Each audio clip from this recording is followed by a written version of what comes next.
প্রতিবাদ এবং বিচারের দাবি শুধুমাত্র যুব ভারতী ক্রীড়াঙ্গনের কাছে সল্টলেক বা কাদাপাড়াতে দেখা গিয়েছে এমনটা নয়। এই রাত্রি 9:30টার সময়ও বিভিন্ন জায়গায় সেই প্রতিবাদের ছবি দেখা যাচ্ছে। 3 জায়গার ছবি পাশাপাশি আপনাদের সামনে রাখবো। একদিকে শ্যামবাজার থেকে কলেজ স্ট্রিট পর্যন্ত প্রতিবাদ মিছিল দেখা যাচ্ছে, প্রতিবাদ লক্ষ্য করা যাচ্ছে, বিক্ষোভ লক্ষ্য করা যাচ্ছে যাদবপুর 8বিতে, এবং একই সঙ্গে বেহালার ছবিও আপনাদের সামনে রাখবো। 3 প্রতিনিধি আমাদের সঙ্গে সরাসরি রয়েছেন ঐশী মুখোপাধ্যায়, রয়েছেন আমাদের সঙ্গে অনির্বাণ বিশ্বাস, এবং কলেজ স্ট্রিট থেকে শ্যামবাজার পর্যন্ত যে মিছিল সেই ছবিটা সরাসরি আমাদের সামনে শিবাশিস মৌলিক তুলে ধরবেন।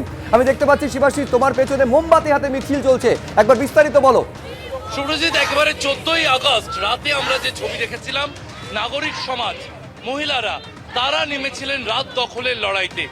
আজও একইভাবে রাত 9টা থেকে কলেজ স্কোয়ারে একটি মিছিলের ডাক দেওয়া হয়েছিল এবং একেবারে কোনো সংগঠন নেই, নাগরিকরা তারা এই মিছিলের ডাক দিয়েছিলেন আরজি করের বিচার চেয়ে। আমি ক্যামেরা প্রতিনিধি সন্দীপ পালকে বলবো একটু মিছিলের ছবিটা দেখাতে।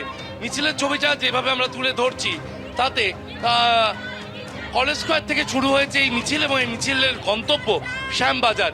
আমি কথা বলার চেষ্টা করবো যারা রয়েছেন তারা। কি বক্তব্য আপনাদের আজকের এই যে মিছিল, সেখান থেকে আপনারা কি কি দাবি তুলে ধরছেন? দাবি একটাই আমাদের, আমরা একটা সুরক্ষিত সমাজ চাইছি, আর চাইছি যারা অপরাধী প্রকৃত তাদের খুঁজে বার করে অবশ্যই দোষীদের ফাঁসি দাবি করছি।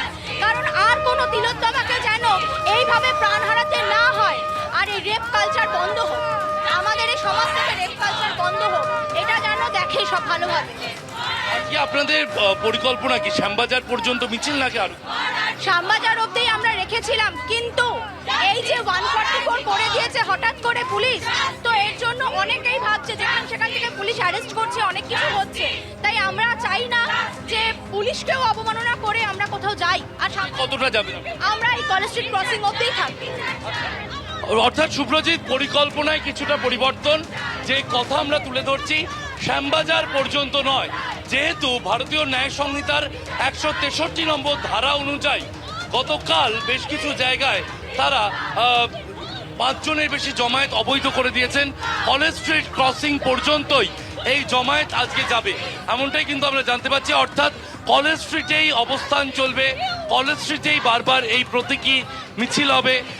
কর্মসূচি শ্যামবাজার পর্যন্ত না নিয়ে গিয়ে কলেজ স্ট্রিটেই সীমাবদ্ধ রাখছেন তারা, নেপথ্যে ভারতীয় ন্যায় সংহিতার 163 নম্বর ধারা অনুযায়ী গতকালকে কলকাতা পুলিশের তরফে, কমিশনারের তরফে যে নির্দেশ জারি করা হয়েছে, 5 জনের বেশি জমায়েত করা যাবে না যে নির্দেশ, সেই নির্দেশকে মাথায় রেখে কলেজ স্ট্রিট পর্যন্তই তারা আজকের এই মিছিল রাখছেন।